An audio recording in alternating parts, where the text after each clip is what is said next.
Hello and welcome to Climbing Daily. Today we've got 3 of our favourite sport climbing tips from some of the best climbers in the world, including Adam Ondra.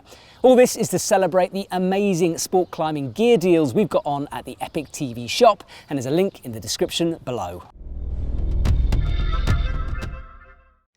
Our first tip is from Jonathan Segrest, no stranger to hard climbing. He takes us through some clipping techniques.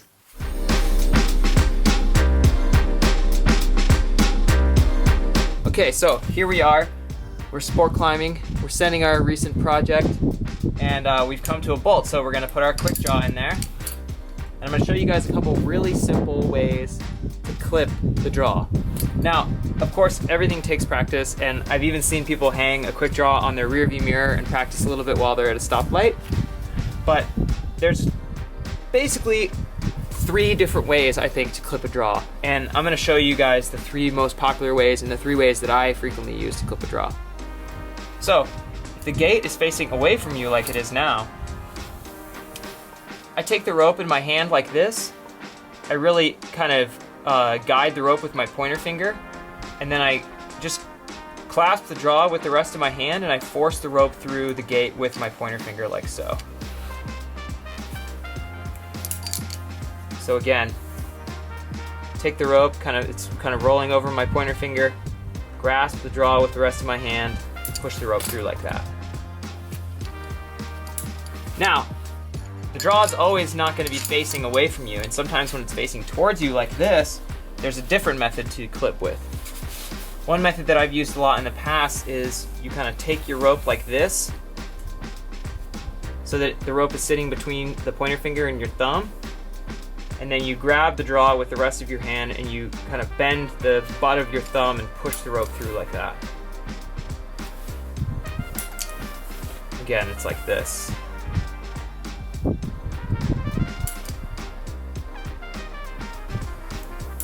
And lastly, another method that I often use if the gate is facing towards me is I'll take the rope just the same way I would as if I was clipping the first method I showed you guys, except instead, now I take the rope like this and I actually grasp it between my pointer finger and my thumb, and then I use my middle finger to kind of take control of the bottom of the quick draw, and then I just, almost like I'm snapping my fingers, I just move the rope in like so.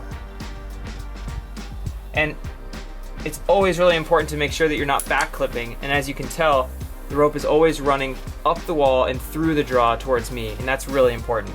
So all of these times that I'm clipping, it's not back clipped. Again, the rope is running against the wall and then through the draw and towards me.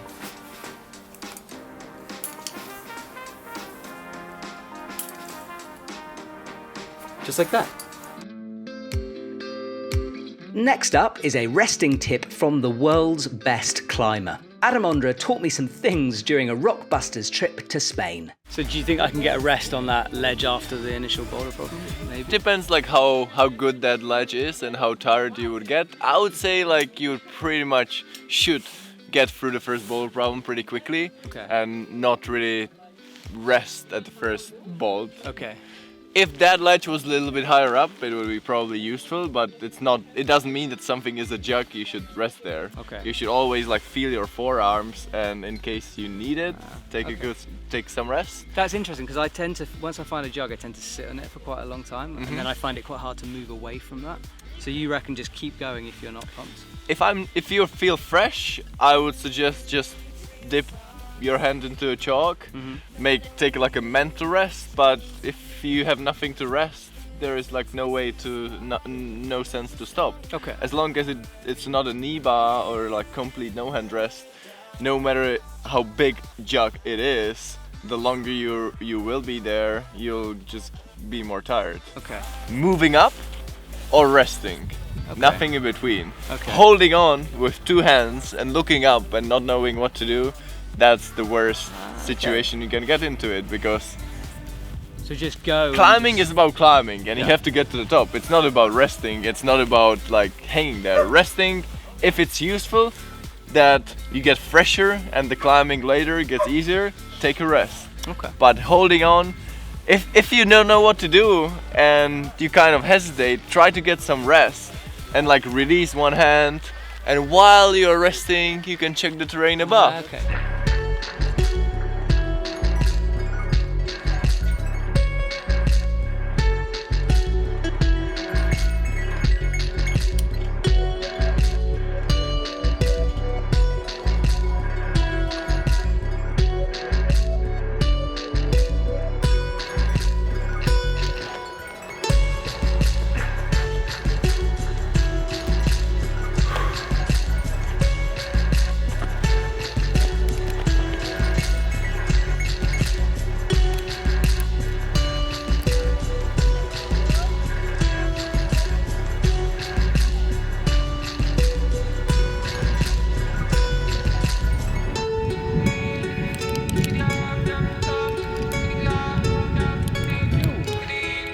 Elena.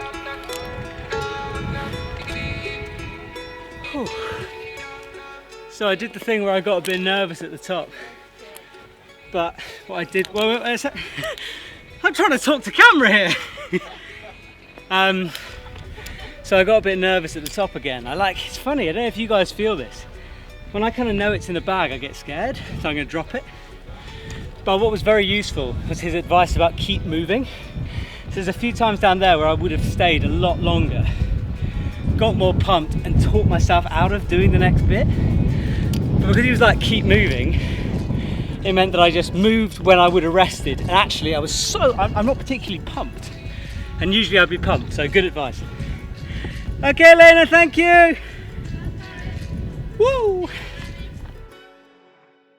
And finally, the one and only climbing doctor discusses some at-home training exercises for stronger fingers when sport climbing. In this Climbing Doctor Pro Tip, I'm going to show you a few variations on how you can strengthen your finger extensor muscles to prevent rock climbing pulley injuries. Let's go ahead and check it out. Place your hand in a half crimp position. You are then going to take a rubber band and place it along the tip of your finger. Pull down on the rubber band and press your finger up into the band without changing position.